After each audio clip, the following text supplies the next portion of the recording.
सोन चिरैया एक ऐसा नगर जहाँ की खुशहाली के चर्चे दूर दूर तक थे। यहाँ के राजा आदित्य अपनी रानी एलिका के साथ एक ऊंचे भव्य महल में रहते थे, जहाँ से चारों दिशाओं की सरहदें साफ दिखाई देती थी। पर किसे पता था कि इस सुख शांति पर दो अनजान परछाइयों की नजर पड़ने वाली है।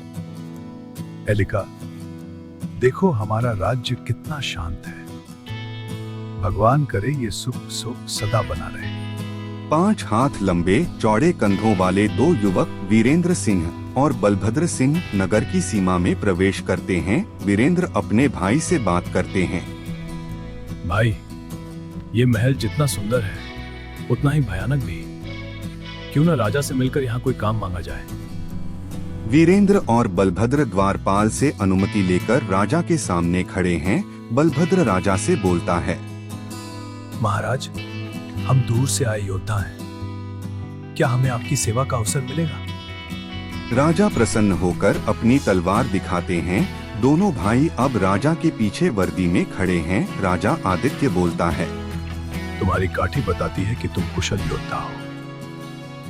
आज से तुम मेरे मुख्य अंगरक्षक हो। रात का समय, महल की छत पर दोनों भाई चुपके से बात कर रहे हैं। वीरेंद्र अपने भाई से बोलता है, भाई, हम कब तक पहरेदारी करेंगे?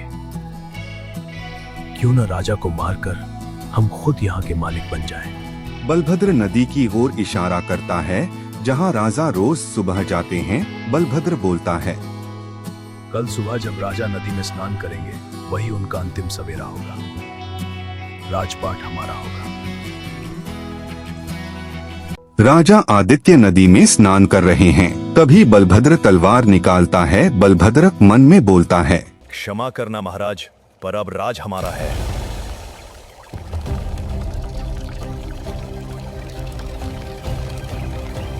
दोनों भाई हाथ में खून से सनी तलवार और राजा का सिर लेकर महल में घुसते हैं। सैनिक डर से पीछे हट जाते हैं। वीरेंद्र बोलता है, सुनो सब, तुम्हारा राजा मारा गया। अब से सोन चिरैया के राजा हम हैं। एलिका सदमे से गिरती हैं। वीरेंद्र उन्हें भी मार देता है। राजकुमारी यह देखकर महल से बाहर भागती है। वीरेंद्र बोलता है, इसे जाने मत दो, पकड़ो इसे।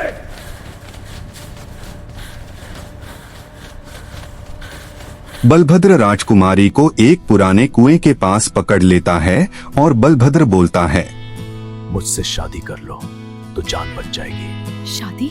तुम जैसे हत्यारे से मैं मरना पसंद करूंगी। राजकुमारी कुएं में कूदने से पहले हाथ उठाकर श्राप देती है, तुम कभी इस राज को भोग नहीं पाओगे। तुम्हारा वंश यही खत्म हो जाएगा और आज से जो भी जोड़ा यहाँ शादी करेगा उसे इस कुएं की पूजा करनी होगी, वरना उसकी मृत्यु निश्चित है। राजकुमारी कुएं में कूदती है। वीरेंद्र पीछे से उस पर वार करता है, पर वह नीचे गिर जाती है। सन्नाटा छा जाता है। राजकुमारी मर गई, पर उसका श्राप आज भी सोन चिरैया की हवाओं में गूंजता है। महल वीरान हो गया और वो कुआं आज भी उस विश्वासघात की गवाही देता है।